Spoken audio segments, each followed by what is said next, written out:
हमारे जो कार्मिक इंडिकेशंस है, कार्मिक पैटर्न्स हैं, ये किन हाउसेज और प्लैनेट से हम देख सकते हैं अपनी कुंडली में? अगर हम ज्योतिष की बात बोले ना, उसमें 3 हिस्से आते हैं, तंत्र, यंत्र और मंत्र। अब अगर हम तंत्र की बात बोलें तो लोगों के सीधा दिमाग में आता है, अरे तांत्रिक आ गया कोई। अरे तांत्रिक नहीं है।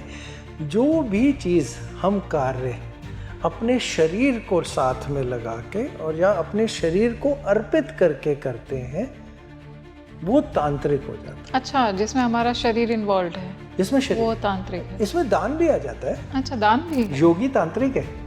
वाह गुरुजी, हम जो भी मंत्र पढ़ते हैं वो हमारे अलग अलग शरीर के हिस्सों पर असर बिल्कुल सही है। अलग अलग कुंडलिनी हमारी जितनी हैं, उनके अलग अलग रूप पे अलग अलग तरीके से असर डालते हैं साउंड वेव के ऊपर। जो भी सेकंड हाउस होगा D20 का, वो हमारे कुल के। गुरुजी, मंगल अगर हो तो मंगल के कौन से देवता या देवी होते हैं? देखिए, मंगल यानी शक्ति। हनुमान जी आ गए, कार्तिकेय आ गए इसके अंदर, और नरसिंह अवतार आ गए इसके अंदर। अगर हम मेल की बात बोलें, फीमेल की बात बोलें तो फीमेल के अंदर दुर्गा माता आ गई, और भद्रकाली माता भी मंगल की माता मानी जाती है। जैसे पिछले जन्म की साधना जो होती है, उसमें अगर किसी की सुपर नेचुरल पावर्स डेवलप हो गई, सिद्धियां डेवलप हो गई, तो क्या ये भी कुंडली से पता चलेगा कि इनके पास में पिछले जन्म की सिद्धियां कैरी फॉरवर्ड होके आई हैं? देखिए, पहले हम कलयुग की सिद्धियों की बात कर रहे हैं या सतयुग की सिद्धियों की बात कर रहे हैं, इसमें ना थोड़ा सा फर्क है।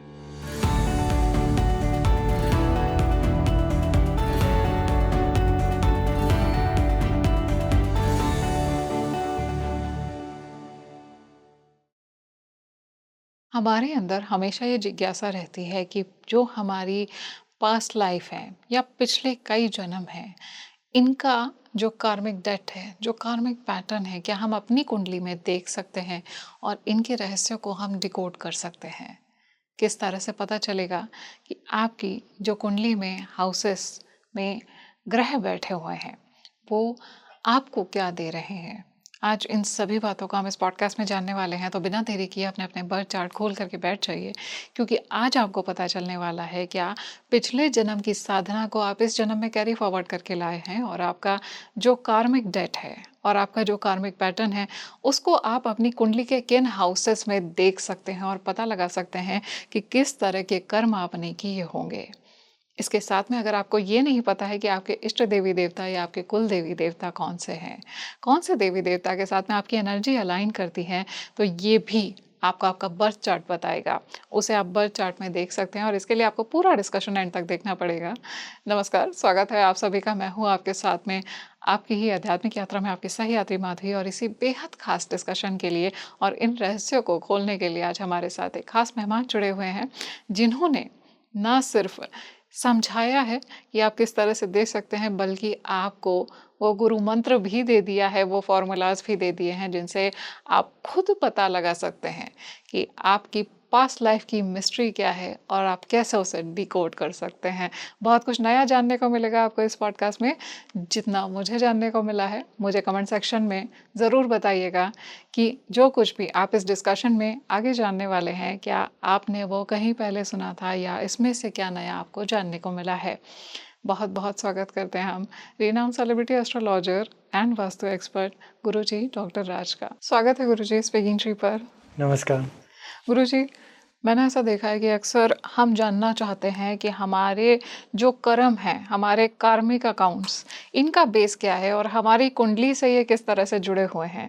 तो गुरुजी, ये कैसे बता सकती है हमारी कुंडली कि हमारे जो कार्मिक इंडिकेशंस है, कार्मिक पैटर्न्स हैं, ये किन हाउसेज और प्लैनेट से हम देख सकते हैं अपनी कुंडली में? तो अगर हमें इस चीज़ को बिल्कुल शुरू करना है ना, तो पहले हमें ये समझना है कि ज्योतिष किस बेसिस पे करती है। कर्मा थ्योरी तो सबने बोली, तो कर्म को कर्मा करके तो सब वेस्टर्न वालों ने बहुत अच्छी तरह भी समझाया हमें। लेकिन ये जो कर्म है, ये हम किस तरीके से देखते हैं। एक होते हैं जो हम लेके आए हैं, प्रारब्ध कर्म, जो शुरू में लेके आए, प्रारब्ध के कर्म शुरुआत के। फिर दूसरे होते हैं क्रियामान कर्म, जो हम अपनी क्रिया करने से इकट्ठे करते हैं। फिर हम जो इकट्ठे कर लेते हैं, जो नहीं मतलब खर्च होते, यानी संचित हो जाते हैं, इकट्ठे हो जाते हैं, वो हम लेके चले जाते हैं। तो इसी तरीके से हम हमेशा ये मानते हैं कि हमारे कई जन्म हैं, तो हम पिछले जन्म से अगले में आ रहे हैं, अगले से उससे अगले में जा रहे हैं। इस पूरी कैलकुलेशन के सिस्टम के ऊपर हमारा पूरा ज्योतिष काम करता है। जी। फिर उसके अलावा हमें ये समझना है कि हम आते क्या हैं, पर्पस ऑफ लाइफ। ये क्वेश्चन बहुत लोगों ने हर जगह बैठ के पूछते हैं कि हमारा पर्पस ऑफ लाइफ क्या है। जब हम पर्पस ऑफ लाइफ की बात करते हैं तो हम हमेशा कहते हैं हम ऋण कुछ लोन्स लेके आए होते हैं पीछे से, जिनको हमें उतारना है। उतारने में कैसे कैसे क्या क्या चीज़ें मदद करती हैं वो एक एक करके जोड़ते जाएंगे, चलते जाएंगे। तो हमारे 5 ऋण होते हैं जो हम पीछे से लेके आते हैं। 5 ऋण। हाँ जी, जिनको हमें उतारना होता है। पहला होता है हमारा देव ऋण। देव ऋण वो होता है कि हमारे भगवानों की तरफ से जो हमारी श्रद्धा है उनकी तरफ, जो हमें उनको भक्ति देनी है या उनके लिए जो भी सेवा करनी है। दूसरा ऋण होता है हमारा पितृ ऋण। तो हमारे अपने फादर, ग्रैंडफादर या फिर हमारे जो बड़े रिश्ते हैं उनके लिए जो ऋण है, जो हमारी ड्यूटीज़ हैं वो पूरा करना।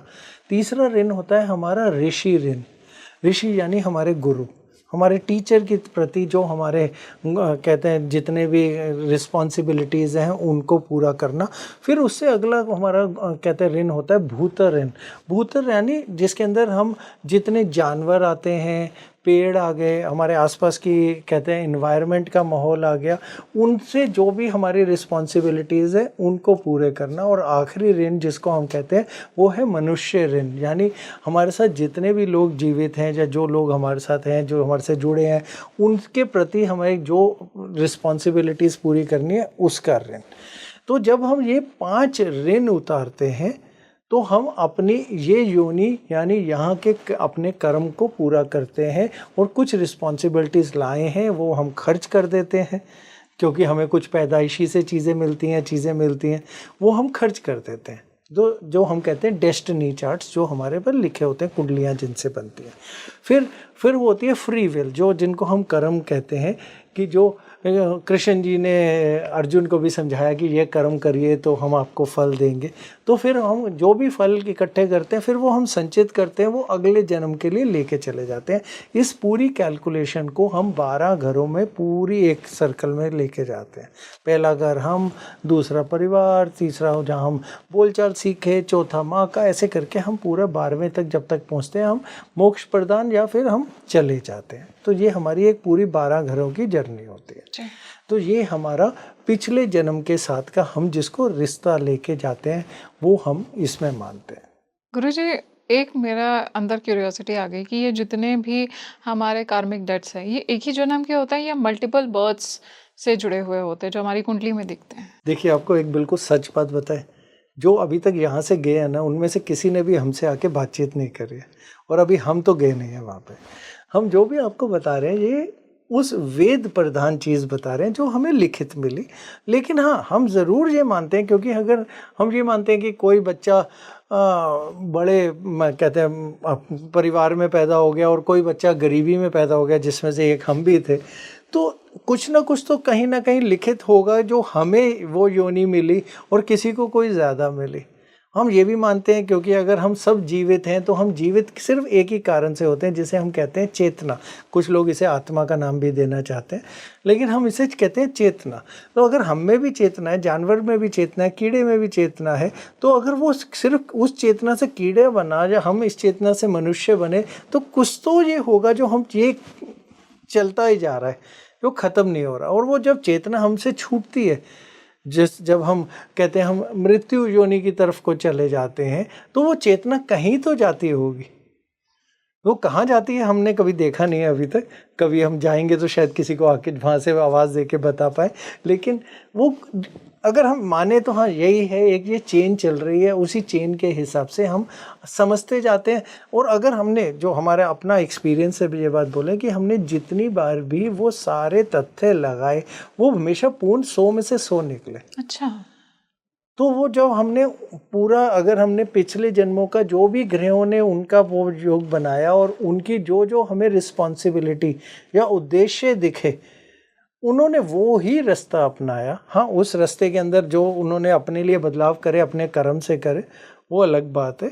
लेकिन हाँ, ये बात है 100 में से 100 बार हमेशा जो उनका पूर्व जन्म की चीज़ें दिखाई ग्रहों ने, वो 100 में से 100 निकली हैं। गुरुजी, जो पिछले जन्मों की हम साधना करते हैं क्या वो भी हमारी कुंडली में दिखता है? देखिए, पहली चीज़ समझिए, साधना एक ऐसा शब्द है जिसको हम कहते हैं अपने आप को हमने डेडिकेट या सरेंडर या अपने आप को हमने किसी को दे दिया, कहते हैं बिना किसी शर्तों के, तो और हम कहीं से उनको अपने अंदर से उनसे जुड़े। वो गुरु के प्रति साधना भी हो सकती है, रिश्तों के प्रति साधना भी हो सकती है, किसी की हो सकता है देश के प्रति साधना भी हो, या फिर किसी कहते भगवान की तरफ भी हो सकती है। तो साधना ही है। तो अगर हम साधना को भी हम आगे बांटें तो एक साधना तो हमें सिर्फ वो दिखती है जो एक मंदिरों में जो ब्राह्मण भी करते हैं, जो पूजा करने जाते हैं हमारे जैसे लोग, हमारे जैसों में भी दिखती है कि हम साधना करने की कोशिश करते हैं या ध्यान लगाने की कोशिश करते हैं। लेकिन अगर इसी साधना को अगर अलग करके देखें ना, तो एक साधना तो अघोरी के अंदर भी दिखती है जी। तो अघोरी की साधना भी है। तो अघोरी की साधना का रूप बदल जाता है। फिर उसके अलावा एक योगी की साधना भी हो जाती है। फिर अगर हम यही दूसरे धर्मों की तरफ को भी देखने लग गए तो एक सूफी की कहते साधना भी है। फिर अगर हम सिखिज्म में भी देखें तो निहंग होते हैं, आपने देखा होगा। इन सबके रूप बदल जाते हैं। जब हम साधना करते हैं सिर्फ हमारा आत्मा का नहीं, हमारे शरीर का रूप भी बदलता है, हमारा कार्य करने का, लोगों से जुड़ने का, सब कुछ बदलना शुरू हो जाता है।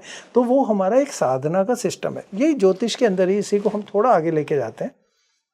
इसमें हम ज्योतिष के उपायों में के अंदर ही साधना को सब लोग ढूंढना शुरू भी करते हैं। तो अगर हम ज्योतिष की बात बोले ना, उसमें 3 हिस्से आते हैं, तंत्र, यंत्र और मंत्र। जी। अब अगर हम तंत्र की बात बोलें तो लोगों के सीधा दिमाग में आता है अरे तांत्रिक आ गया कोई। हाँ। अरे तांत्रिक नहीं है।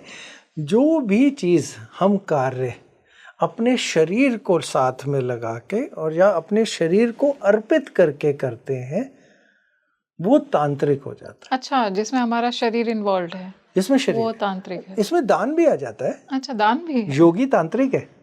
वाह, ये तो बिल्कुल अद्भुत है गुरु। आप अगर निहंग की बात बोलते हैं तो नी मतलब कुछ नहीं, हंग मतलब बिना ईगो का, बिना घमंड का, ये भी तंत्र है।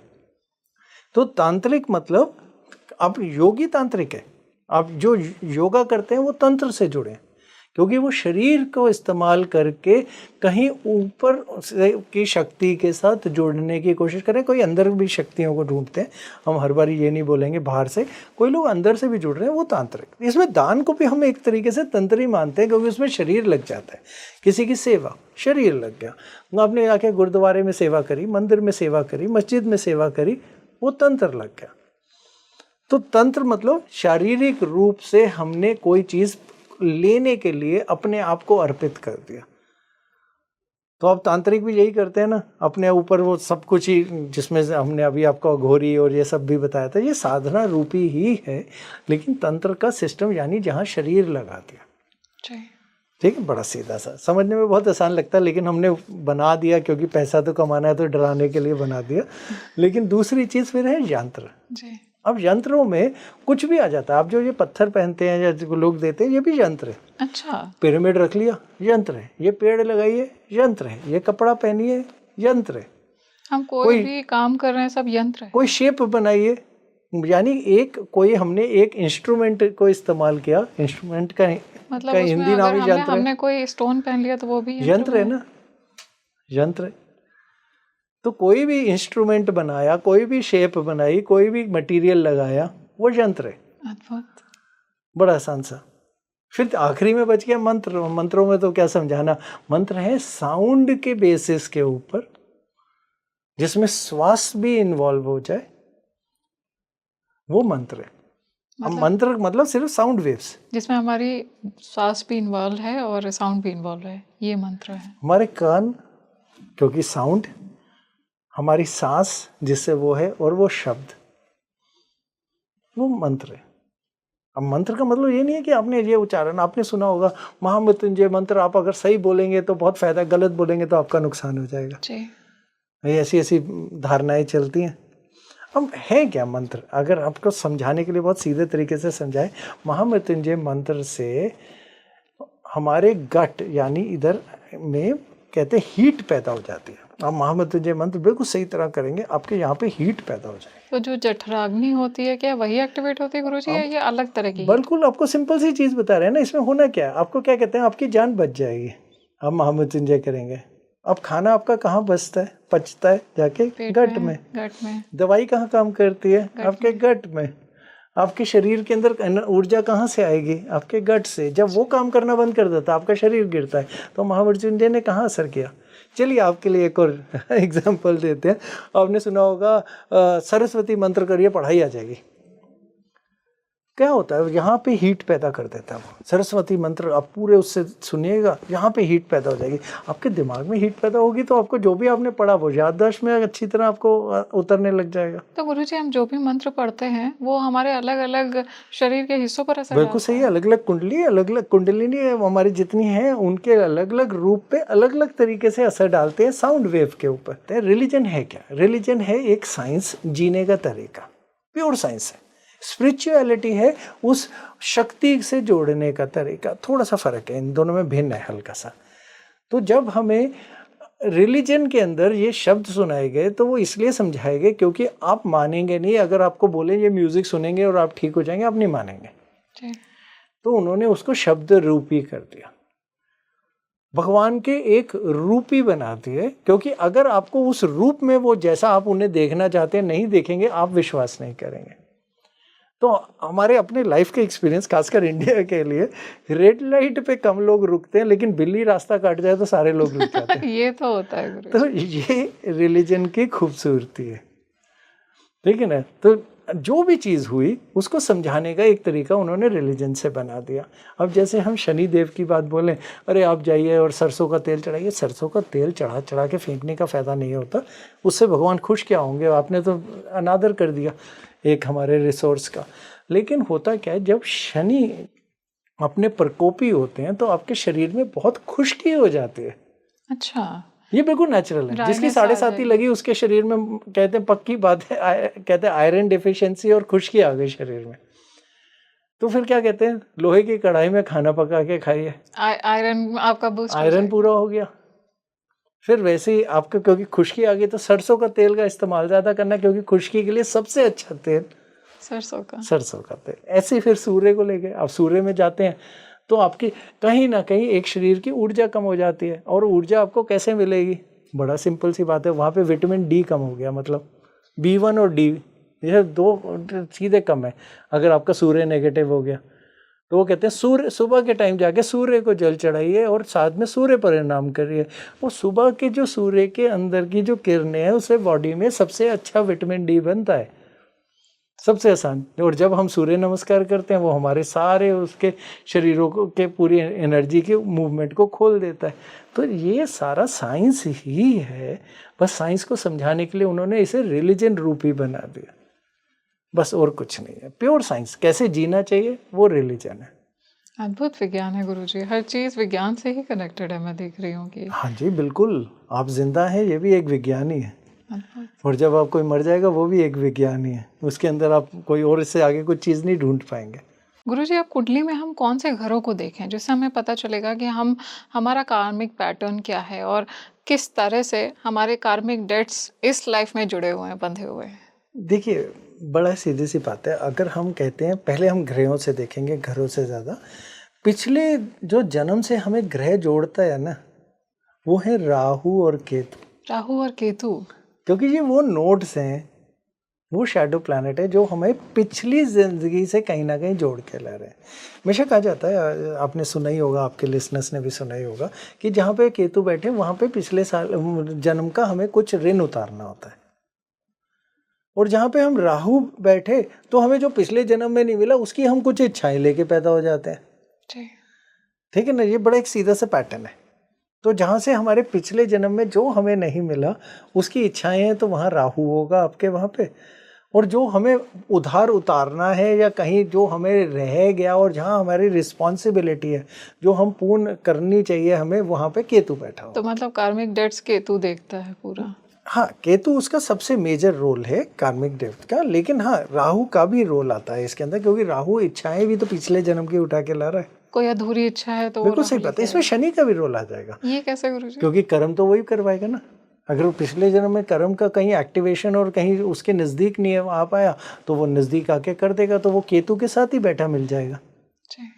तो जहाँ वो केतु के साथ बैठा मिलेगा तो वहीं पे आपकी सबसे ज़्यादा रिस्पॉन्सिबिलिटी बन जाएगी, आपको अपने कर्मों से उधार उतारना पड़ेगा उसका। लेकिन जब भी उधार उतारना चीज़ें, जब भी हम ये सारे शब्द इस्तेमाल करते हैं ना, तो हम कहीं ना कहीं हम यहाँ घरों के अंदर एक छोटी कॉम्बिनेशंस पे भी जाते हैं। इसको हम थोड़ा सा बाद में लेके जाएंगे, क्योंकि ये कॉम्बिनेशंस है ही आप हर चीज़ समझ जाएंगे। लेकिन उस कॉम्बिनेशन तक पहुँचने का पहला रास्ता और चीज़ें कहाँ से आती हैं, बाद में समझना कैसे है वो एकदम आपको 1 मिनट में समझ में आ जाएगा।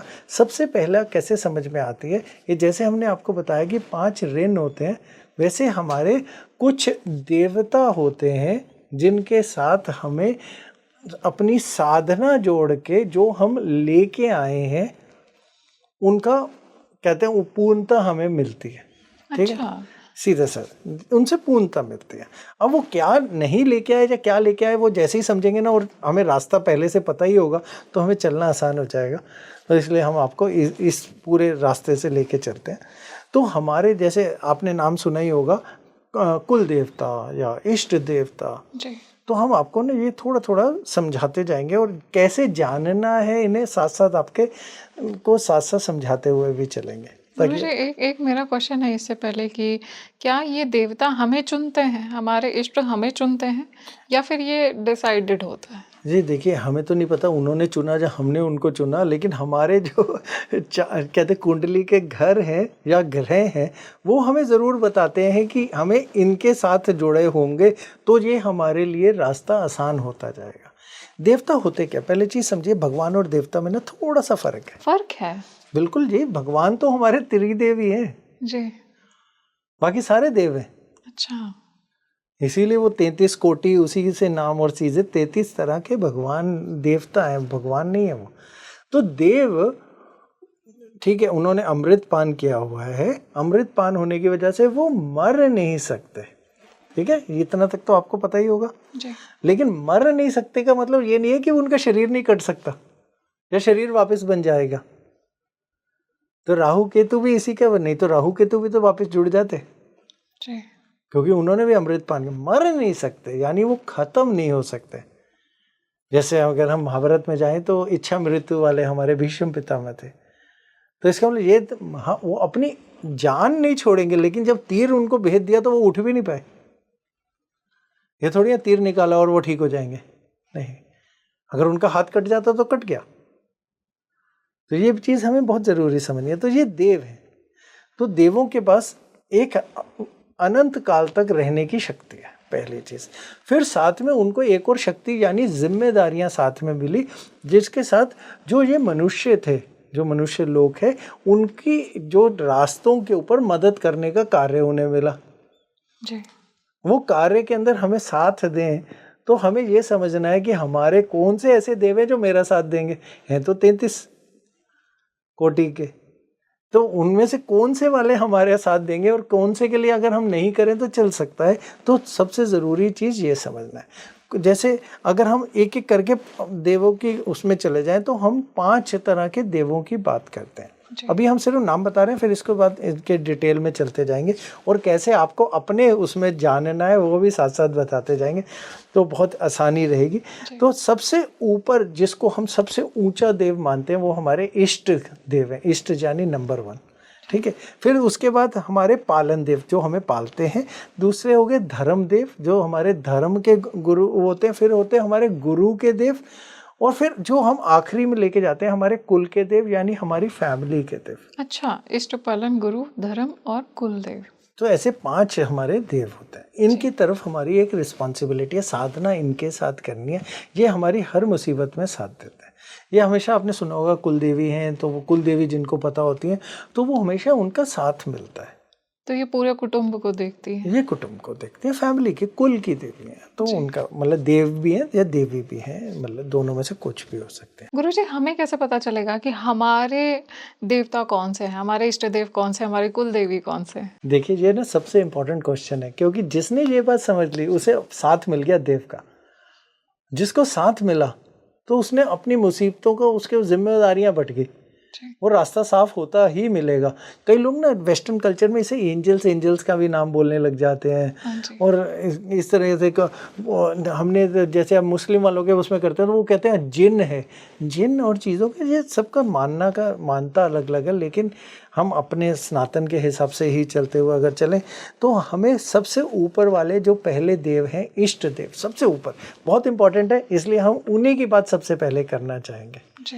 हर आदमी ये सवाल पूछता है मेरे इष्ट देव कौन, मैं किसकी पूजा करूं, जी। क्योंकि वही हमारे लिए सबसे ऊंच पे जाएंगे। तो सबसे पहली चीज समझिए, इष्ट देव देव भी हो सकते हैं, देवी भी हो सकते हैं, देव और देवी दोनों में से कोई भी एक भी हो सकता है। ठीक है, उसके अंदर का रूल ये है जिसको हम एक एक करके समझाएंगे कि आपका आत्मकार का, ठीक है, कई लोग इसे क्रमांश कर्म मतलब हमारा लगन के हिसाब से भी जानते हैं, लेकिन हम इसको आत्मा कारका के तरीके से समझाना चाहेंगे, थोड़ा आसानी से समझ में आता है। जेवनी का सूत्र है, आत्मा कारका हो गया हमारा सबसे ज़्यादा डिग्री वाला प्लैनेट, जी। जिसकी डिग्रियां सबसे, इसमें राहु केतु भी हो सकते हैं, कोई भी वो ग्रह आपने सीधा जाके देखना है हमारी नवांश कुंडली यानी D9 पे किस जगह पे वो ग्रह जाके बैठ गया। जहां पे भी वो जाके बैठ गया उधर से 12वां घर आपको देखना है। उसको पहला घर गिनेंगे जहां पे वो बैठा है, वहां से 1 2 3 ऐसे गिनती करेंगे, जोन सा भी 12वां घर आएगा उसका जो लॉर्ड है, या फिर वहां पे जो ग्रह बैठा है, या फिर उस राशि का जो लॉर्ड है, या फिर उसको जो देख रहा है, वो घर आपका इष्ट देव बताएगा। 12वें घर में जो बैठा हुआ है, आत्माकार का नवांश में जहाँ पे बैठा, नवांश में 12वां उस नवांश के अंदर के घर के से 12वें घर का के अंदर। अब सुनने में थोड़ा कंफ्यूजिंग है, लेकिन चिंता मत करिए, इसे आगे और समझा देंगे चीज़ों को लेके। इसमें यह है, रूल बड़ा सीधा सा है कि हमें ये देखना है किसका वर्चस्व सबसे ज़्यादा है, यानी किसकी शक्ति सबसे ज़्यादा है। या तो वहाँ पे जो ग्रह बैठा होगा, जो बली होके अष्टवर्ग में बली होके या शतबल में बली होके या उस घर में बली होके बैठा होगा, वो बली मान लेंगे। अगर समझ लीजिए वो वहाँ कोई नहीं बैठा है तो उसको घर को कौन देख रहा है, उसका कितना जोर है उसको मान लेंगे। चलो अगर कोई नहीं भी देख रहा उस घर को तो उस घर की राशि के लॉर्ड को हम मान लेंगे। गुरुजी, आत्मा कारक ग्रह हमारी नवांश कुंडली में जहाँ पर बैठा है, वहां से जो 12वां घर है उस घर का लॉर्ड या वहां पे किसकी दृष्टि पड़ रही है उससे डिसाइड या होगा फिर कि वहाँ हमारा... पे जोन से दूसरे ग्रह भी बैठे हैं, अच्छा, जो दूसरे ग्रह बैठे हैं उनमें से भी जिसकी शक्ति सबसे बली वो हमारे इष्ट, वो इष्ट हो जाएंगे। वो हमारे इष्ट हो गए। जी। अब देखिए, इष्ट का रास्ता ढूंढने का मतलब ये हो गया कि आप उनकी पूजा करिए तो आपके उपाय ऑटोमेटिक हो गए। आपके ग्रह कहीं ना कहीं आपको अगर नुकसान पहुंचाने की स्थिति में आएंगे तो आपके इष्ट आके बचा लेंगे। तो पूरी लाइफ हमारी सॉर्टेड हो जाएगी अगर हम इष्ट के उपाय कर लें। आपने एक हिस्सा तो सॉर्ट कर ही लिया ना, इष्ट मिल गए हमारे को। जी। अब इष्ट मिल गए तो अब हमें पता है साधना कहाँ जानी है। जी। तो वो इससे आ गई हमारे, वो पहली चीज को लेके। अब ये तो हमारे एक देव मिल गए हमें, ठीक है, क्योंकि इष्ट का अंदर हम भगवानों को भी साथ में लेके चलते हैं, तो वो भगवान भी होंगे, देवी भी होंगी, देवता भी होंगे, सब कुछ आ जाता है। तो वो बड़ी कैटेगरी आ गई, ताकत वाली कैटेगरी, क्योंकि वो आपकी पूरी जिंदगी को कंट्रोल करके ले जाएंगे, क्योंकि वो सबसे ऊपर। तो कौन से ग्रह हैं वहां पर, उनसे हम पता कर सकते हैं गुरुजी कि कौन से इष्ट देवी या देवता हैं आपको हमारे? पूरी लिस्ट देंगे, आप चिंता मत करिए, अभी चलते जाते हैं, पहले सारे देवों को पता कर लेते हैं, फिर उससे अगले हमारे देव होते हैं पालन देव। पालन देव जो हमारे को डे टू डे हमारी लाइफ के अंदर जो हमें मदद करते हैं, पालनहर्ता। जो जैसे छोटी छोटी चीज़ों में कि मेरे को इंटरव्यू जा रहे हैं, उधर छोटी सी सक्सेस मिल जाए, हम कॉन्ट्रैक्ट के लिए जा रहे हैं, सक्सेस मिल जाए, हमारे एग्जामिनेशन में मिल जाए, हम चलो किसी को प्रपोज करने जा रहे हैं वो हाँ बोल दे, तो ऐसी सारी चीज़ें, ये पालनहर्ता, ये छोटे कार्यों में हमारी मदद जो करके हमारे साथ साथ जो हमारे चलेंगे। अब इसके अंदर का जो रूल क्या है, इसमें हम जाएंगे अमात्यकार का, हमारे अमात्यकार का नंबर 2 पे, ठीक है। फिर दोबारा देखेंगे D9 के अंदर यानी नवांश के अंदर वो कहाँ बैठे हैं, वहाँ से 6वां घर, अच्छा, अमात्य कारक D9 में कहाँ है? वहाँ से छठा घर। ये हमारे पालन देवता जो हमारे साथ मदद करेंगे। जी। तो हम इष्ट देवता हम देखेंगे आत्मा कारक से और इन्हें हम देखेंगे अमात्य अमात्य कारक। कारका से। जी। फिर हमारे धर्म कारक जी। जो हमारे धर्म को संभालेंगे। अब धर्म को जो संभालेंगे वो हमारे धर्म यानी रिलीजन की चीज के अंदर बातचीत में आ गए, तो ये थोड़ा डीप मीनिंग में चले गए। इसको हम फिर से हमारे आत्मा कारका पे चले जाएंगे। हमारे तुम आत्मा कारका D9 यानी नवांश में जहाँ पे बैठे हो वहां से नौवां घर, वहाँ से नवा घर, इनके बारे में बताएगा। तो इष्ट 12वां घर बताएगा और उसके बाद में पालन, जो आपका पालन करते हैं देव, वो बताएंगे छठवां घर और ये बताएंगे नवा घर। अब आगे और चलते हैं ना। इसके अलावा फिर हमारे गुरु, कहाँ से हमें ज़िंदगी के लेसन, पढ़ाई के टाइम पे मदद मिलना या फिर हमें ज़िंदगी की सीख मिलना या नॉलेज मिलना या नॉलेज के लिए पढ़ाई करना, ये हमारे गुरु देवता बताते हैं, हमारे गुरु देवता। तो गुरु देवता को चेक करने के लिए हम बीके पे जाएंगे। बीके होते हैं 3rd लेवल डिग्रीज के अंदर, और वो जहाँ पे भी जाके D9 में बैठे होंगे हम वो मानेंगे हमारे गुरुदेव हैं, यानी गुरु देवता हैं, तो वो हमारे को वहाँ से मदद मिल करेंगे। जो 3rd लेवल के डिग्री पर बीके होंगे वो जहाँ पे भी D9 जहाँ में पे भी बैठे होंगे। जी। फिर इसी से आगे चलते हैं। अब जहाँ सारे चीज आके तो सब एक ही interesting होता जाके जा रहा सबकी सांसें रुकती है, वहाँ जाके कुल देवता। जी। कुल देवता क्योंकि देखिए जिनका पूरे रिकॉर्ड्स नहीं बने, आजकल हम थोड़ी सोसाइटी अलग में आ गए हैं, तो कुल देवता बहुत सारे लोग हैं जो नहीं जान पाते।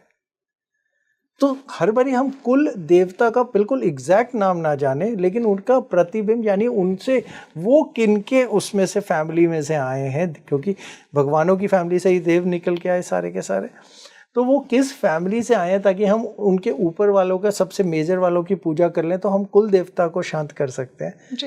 तो वो देखने के लिए हमें D20 चार्ट पे जाना पड़ता है। अच्छा, अब हम D20 पे जाएंगे। अभी इनके लिए हमें नवांश में जा रहे थे, वो D20 पे चले गए। जो भी सेकंड हाउस होगा D20 का वो हमारे कुल देवता, सेकंड हाउस होगा वो हमारे कुल देवता। अब हमें कुल देवता और अपने सारे देव पता है, अगर हम इनको इस तरफ स्थापित कर लेना हमारा मंदिर पूर्ण हो गया। अद्भुत। और ये हमारा रास्ता जिंदगी का आसान हो गया। हमें जिंदगी के हर उपाय बिना पत्थरों के, बिना तंत्र यंत्र और मंत्रों के मिल गए। आई एम श्योर गुरुजी, ये बात जो अभी आपने बताई है हमारी ऑडियंस में बहुत कम लोगों को पता होगी और बहुतों को पहली बार ये बात सुनने को मिली होगी। देखिए इनकी अगर आप पूजा करते हैं, इन्हीं के मंत्र करते हैं, तो सच्चाई ये है कि आपको किसी ज्योतिष पे भी जाने की जरूरत नहीं पड़ती है। आपके रास्ता ये खुद ही साफ करते चले जाते हैं। अब अगली चीज आती है, अब हम चलो वहां तक तो पहुंच गए, चलो हमें ग्रह भी पता चल गया, चलो अब सब कुछ पता चल गया। अब हम कैसे पता करें कि अब हमारे देव हैं कौन? जी।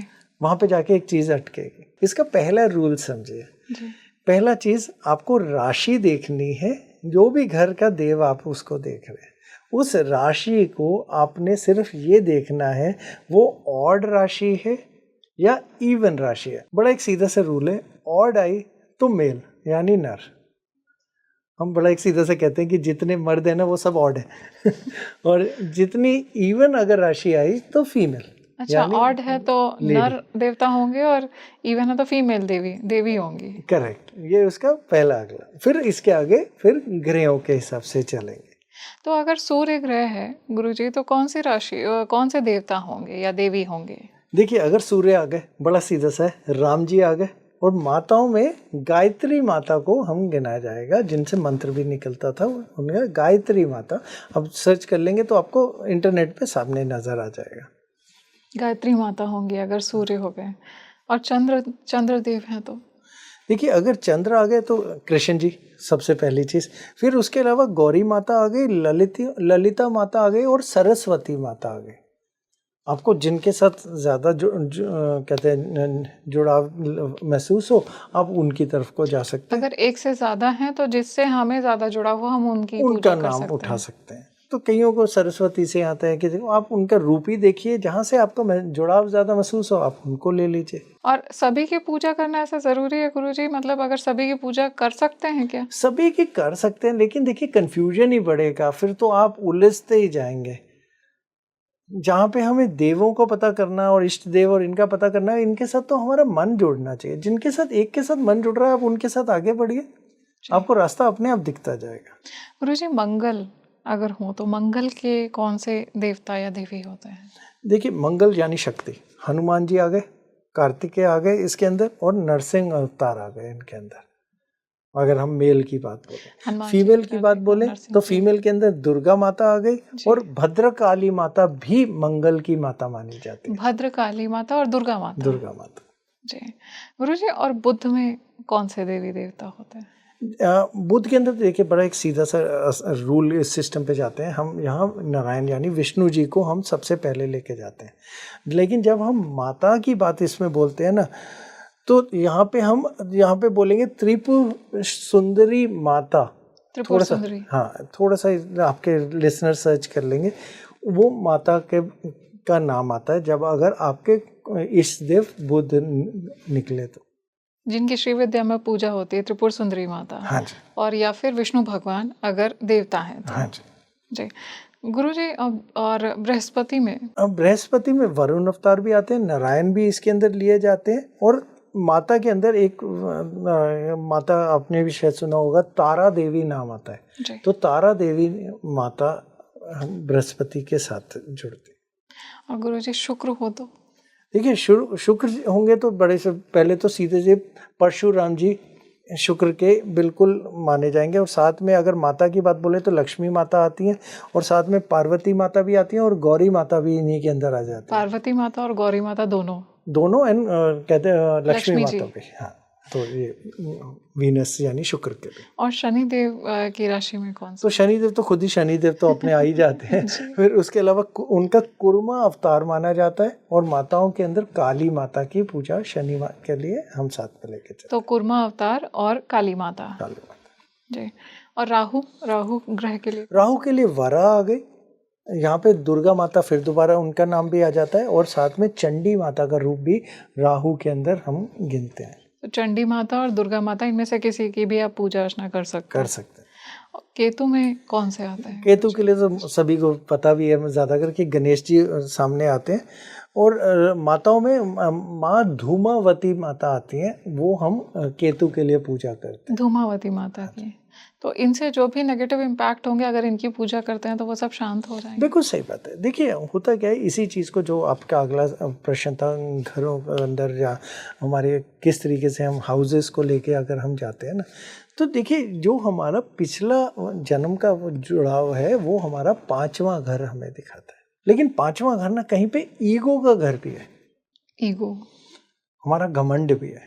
तो हम जो लेके आते हैं ना, कई बार हम घमंड भी उसी के तरफ से लेके चलते हैं। लेकिन इसी को अगर हम आगे जाके जोड़ते हैं, तो हम हमेशा कहते हैं हमारा मोक्ष त्रिकोण हमारा इस जन्म के अंदर हमारी साधना का रास्ता है। मोक्ष त्रिकोण होगा 4, 8, 12। 4, 8 और 12वां घर। हाँ जी, ये घर, ये हमारा मोक्ष का त्रिकोण है, यानी ये हमारा साधना का रास्ता है जो हमारे को मोक्ष की तरफ को लेके जा सकता है। तो यही वो ही साधना है, क्योंकि ये 8वां घर जब हमने अभी आपको बताया था, या तो केतु से जुड़े या बृहस्पति से जुड़े, तो वहीं पे, लेकिन 8वां घर राहु से जुड़ता है तब भी। अच्छा। या फिर 8वां घर हमारा शनि से जुड़ता है तब भी। तो 8वें घर का जो कहते जितनी ताकत है, शक्ति है, वर्चस्व है, जो उसमें पावर है, वो हमारे साधना रूपी रास्ता क्रिएट करके देता है। 9वां घर कई लोग बीच में बहुत जोड़ने की कोशिश करते हैं। 9वां हमारा धर्म का घर है, साधना का घर नहीं है। साधना हमेशा अंदर से आती है, वो डीप से आती है, वो अननोन से आती है, उस जगह से आती है, वो 8वां ही है। वो रास्ता उसको जाके हमारा कहाँ से जुड़ेगा? 12वें से। और चौथा क्यों? चौथा तो हमारी इच्छाओं का, खुशियों का घर है। जब तक हम खुशी से नहीं जुड़ेंगे या किसी दुख से नहीं जुड़ेंगे, हम कभी भी नहीं जुड़ते। तो मोस्टली लोगों को हमेशा होगा कि जब चौथा घर पूरी तरह बर्बाद हो जाता है, जब खराब हो जाता है, जब बहुत दुख में से गुजरते हैं, वो 8वें से आके जुड़ जाते हैं, और 8वें से उनको रास्ता मिलता है 12वां।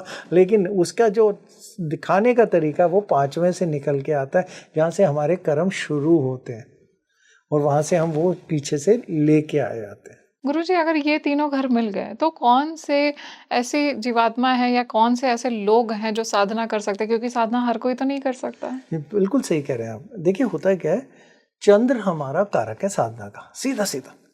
लोग सोचते हैं केतु से होगा, कोई कहता है जी हम शनि के उससे होगा, या फिर बृहस्पति आपको शक्ति देंगे, अरे आपका दिमाग से नहीं, आपका मन ही नहीं लगेगा तो आप कौन सी साधना कर लेंगे। तो मन सबसे ज़रूरी है। जिनका चंद्र या तो केंद्र दोष में आ जाए, या फिर कहते हैं शनि देख रहे हैं, या राहु केतु के भी साथ में आ जाए, या फिर उसके साथ में जाके कोई ऐसे क्रूर ग्रह बैठ जाए, देखिएगा वो साधना नहीं कर पाते। वो दिखावा जरूर करते हैं, पूजा जरूर करेंगे, बहुत दिखावा करेंगे, वो एक से ज्यादा 10 की पूजा करके दिखाएंगे, अरे भगवानों की बात तो ऐसे बोलेंगे जैसे वो रोज ही उन्हीं के साथ बैठते हैं। ऐसा कुछ नहीं, लेकिन क्योंकि मन उनका बस उतना ही देर के लिए लगता है, वो अपनी बाकी सारी चीजें ओवर थिंकिंग से, सोच से पैदा करते हैं। तो सबसे जरूरी चीज साधना के लिए मन है। मन बहुत शांत होना चाहिए। तो मन शांत का मतलब चंद्र शांत होना चाहिए, बृहस्पति जैसा ग्रह उसे देख रहा होना चाहिए, तो शांत मन होना चाहिए, एक अच्छा योग बनाना चाहिए, अच्छी जगह पे बैठा होना चाहिए, तब जाके साधना क्या आपका मन लगेगा। पहला स्टेप। दूसरा स्टेप तो चलो आपका मन तो बहुत है, लेकिन आपको रास्ता मिलेगा या नहीं मिलेगा। रास्ता मिलेगा या नहीं मिलेगा वो आपके राहु केतु और शनि बताएंगे, जो तीनों कार्मिक हैं। बृहस्पति इसके बाद में आएगा। अब कई लोग बोलेंगे आपने बृहस्पति का तो नाम ही नहीं लिया, बृहस्पति इसके बाद में आते हैं। राहु केतु शनि के बाद। राहु केतु शनि पहले कार्मिक रास्ता, यानी पीछे से जो जोड़ता हुआ आ रहा है, पीछे से जन्म से आपने कोई पीछे की साधना की ताकत लेके आ रहे हो, वो इनसे जुड़ेगी। कहीं ना कहीं ये 8वें घर से कहीं ना कहीं जुड़ाव बनाएंगे। 8वें घर से। 8वें घर से। फिर उसके अलावा फिर अगले स्टेप पे आएंगे बृहस्पति। आप अगर धार्मिक साधना में जाओगे तो वो 9वें से जुड़ रहे होंगे, तांत्रिक टाइप साधना में जाओगे तो 8वें से जुड़ रहे होंगे, या फिर जिसमें ज्योतिष वोष वाली साधना भी आ सकती है। फिर आप कोई ऐसी साधना में जाओगे जिसको आपको समझने में तकलीफ हो रही है या कुछ हो रही है, तो वो 12वें घर से भी हो सकता है। या फिर आप ऐसी साधना में जाओ जो आप आर्टिस्ट बन जाओ, तो वो 5वें से भी हो सकती है। आप सिंगर बन जाओगे तो वो साधना का जुड़ाव कहीं ना कहीं जाके दूसरे और तीसरे घर से भी जुड़ रहा होगा। आपकी वो साधना तो आपके कर्म यानी आपके कार्य में ही लगी हुई है, तो वो 10वें से भी जुड़ रहा होगा, तो वहां पे जाके बृहस्पति का रोल बन जाता है। अच्छा। लेकिन पहली चीज मन, दूसरी चीज का उसके कर्म उसका साथ दें, यानी पीछे से जन्म से जुड़ा हुआ या कोई ना कोई ऋण लेके आए। फिर आखिरी में उसको एक्टिव करने के लिए हमारे बृहस्पति उसे साथ दें, अच्छी नज़र दृष्टि डालें, अच्छे घरों से जोड़ें, बस उधर की तरफ को हमारी साधना निकल जाती है। गुरुजी, जैसे पिछले जन्म की साधना जो होती है उसमें अगर किसी की सुपर नेचुरल पावर्स डेवलप हो गई, सिद्धियां डेवलप हो गई, तो क्या ये भी कुंडली से पता चलेगा कि इनके पास में पिछले जन्म की सिद्धियां कैरी फॉरवर्ड होके आई हैं? देखिए, पहले हम कलयुग की सिद्धियों की बात कर रहे हैं या सतयुग की सिद्धियों की बात कर रहे हैं, इसमें ना थोड़ा सा फर्क है। कलयुग की सिद्धियां ना, आदमी कहता है हम तो वशीकरण कर देंगे, हमें 10,000 रुपये दे दो या इतने डॉलर दे दो। अब इन्हें एक जगह सुना भी, हम तो ट्रंप पे भी वो कर सकते हैं। भैया ट्रंप पे कर सकते हो तो आपको तो ट्रिलियंस मिल जाएंगे। पूरे दुनिया बर्बाद हो रही है लड़ाइयों और चीज़ों को लेके। तो वो ये कलयुग वाली सिद्धियाँ हैं जो सिर्फ आपको समझाते हैं कि आके हमें पैसा दीजिए तो हम आपके लिए कोई एक लड़का पकड़ के ले आएंगे, लड़की पकड़ के ले आएंगे, या फिर हम किसी की जान ले देंगे, या पता नहीं क्या क्या कर देंगे। ये वाली सिद्धियाँ नहीं होती जी।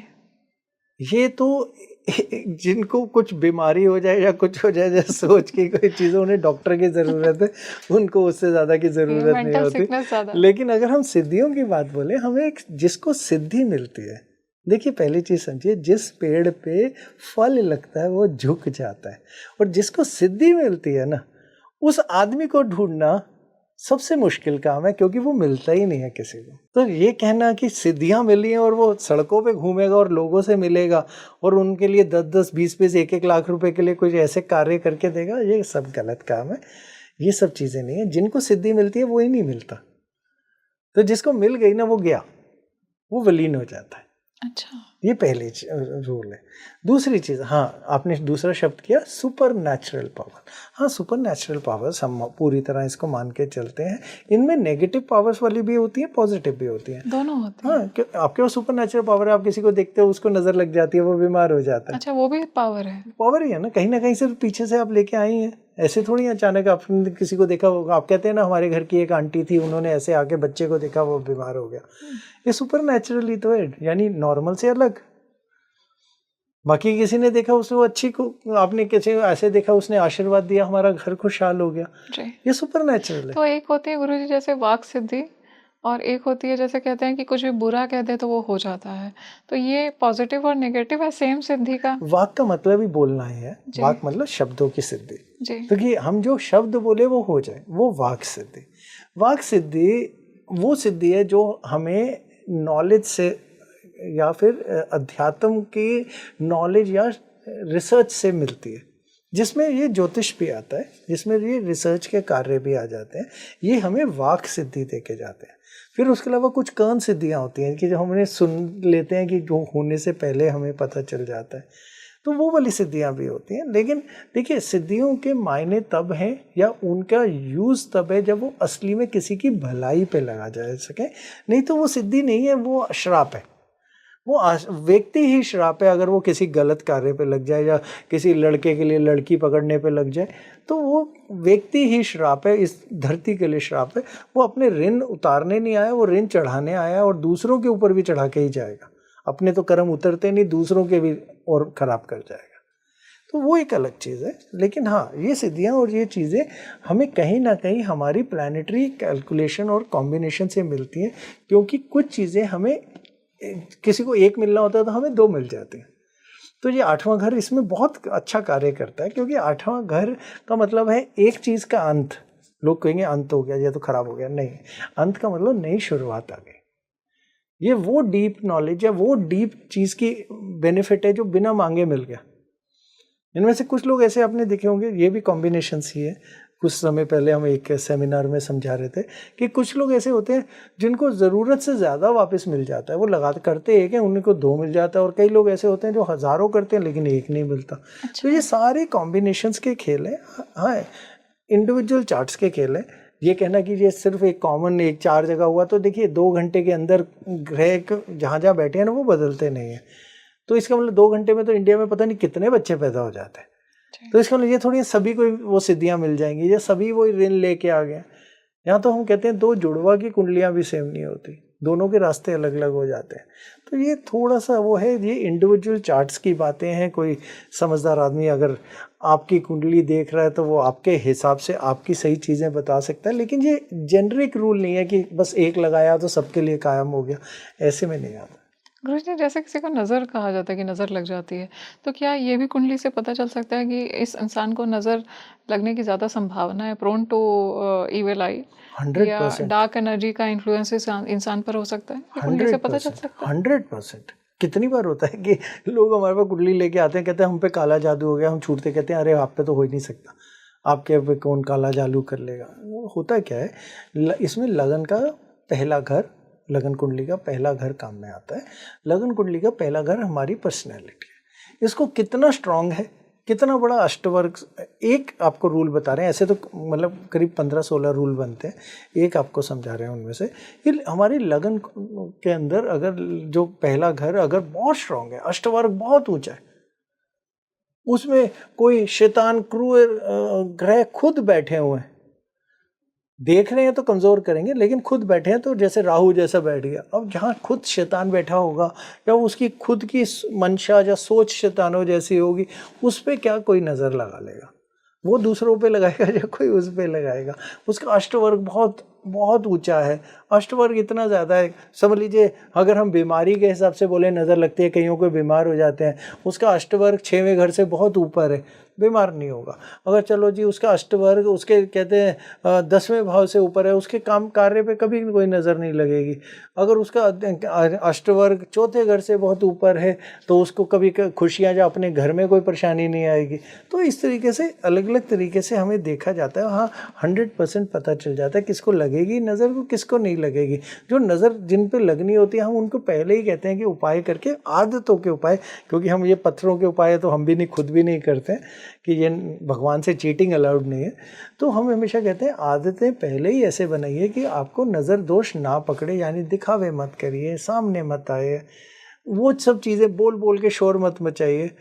जैसे हम वो कहते हैं विपरीत राजयोग लगा होता है कहीं पे, तो विपरीत राजयोग वाला जो आदमी बोलेगा ना मेरा कल मैं ये करने जा रहा हूँ, 100% नहीं कर पाएगा। अच्छा।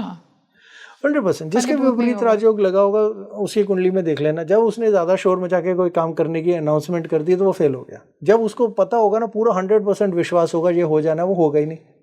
जब उसको ये लगेगा ना अब तो हो ही नहीं सकता, मेरे से हिम्मत खत्म हो गई, तो उसको वो चीज़ मिल जाएगी। राजयोग है लेकिन विपरीत है, रिवर्स है। गुरुजी जैसे मंगल और सूर्य ये भी क्रूर ग्रह के श्रेणी में आते हैं, तो करेक्ट। अगर ये बैठे हुए हैं लग्न में, तो क्या उस इंसान को भी डार्क एनर्जीज इम्पैक्ट नहीं करेगी या नजर नहीं लगेगी? देखिए मांगलिक का मतलब क्या हो गया, आपने सीधा बोला मैं तो मांगलिक हूँ।